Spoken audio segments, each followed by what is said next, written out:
All right, so let's start on this poll because there was a lot of sort of pressure and expectation, shall we say, on Ron DeSantis as he came out with his big announcement on Twitter. You remember that? The other night, we were actually here live, and so many of you joined me for that as we streamed that event live. Very cool, very interesting. I give both Elon and Ron credit for that one.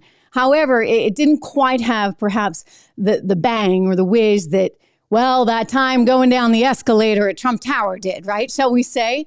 So he's not pulling ahead.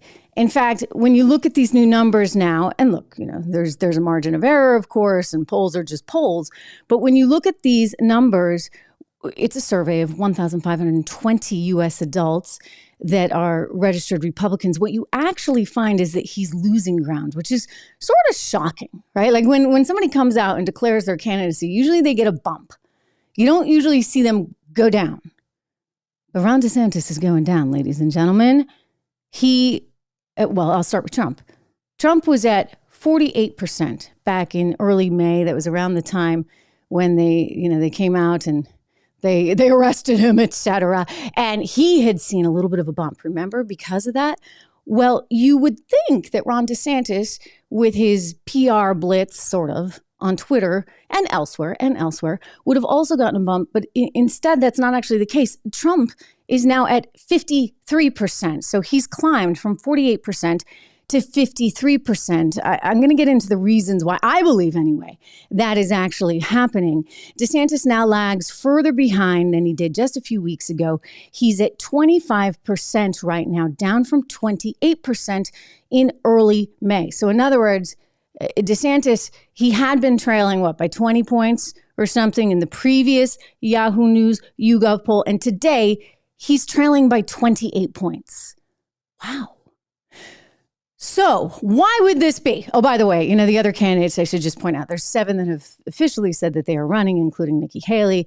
You get Asa Hutchinson. You've got South Carolina's Senator Tim Scott, Vivek Ramaswamy, who was on the show the other day, Larry Elder, also on the show the other day. None of them are really, really resulting in much here. In fact, Nikki Haley is around 3%. Same with Vivek, by the way, which I give him credit for because he just came on the scene, like literally. Tim Scott, the senator there from South Carolina, coming in at 3%. Asa Hutchinson at 1%, and Larry Elder, my friend Larry, at 1%.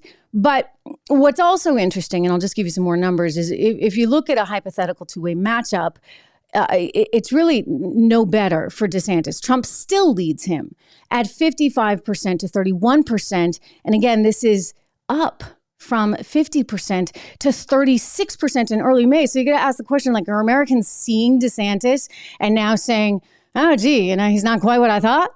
Maybe they had some kind of romanticized version of him prior to this, and the je ne sais quoi is not quite there, as we say. I think, on the one hand, we could blame the media, right? The media does not want DeSantis to win because they actually see that as more of a threat than should Donald Trump win. Don't forget, everybody's going after Trump with everything they got. Everything they got. You saw Mike Pence, that just came out, breaking just a little while ago. They are not going to actually charge him with a crime for having had some documents that were classified in his possession. But, Trump, it's full steam ahead on every single angle. We spoke recently with Alan Dershowitz, about this. He's got a new book out called Get Trump, aptly named, I guess. And he's someone who's actually voted for Democrats his entire life. But he's like, this is crazy. This is kind of a violation of one's constitutional rights. And so he's been very outspoken about the aggression by which big government is going after Donald Trump. So you have the media, meanwhile, saying, okay, well, let's go after DeSantis. On The View recently, they were just attacking him. They don't even want to say his name. You get the NAACP saying, don't go to Florida. Florida is a bad place, a travel warning, as though they're the State Department. Don't go to Florida. Hey, go to Chicago anytime you want. Forget about Florida. So you have a bias out there that is tilted towards actually believe it or not, wanting Trump to win the nomination because the media is hopeful that means it's game over and you're going to see a repeat of what we saw before in 2020. What I would just caution them is that you really shouldn't count him out ever.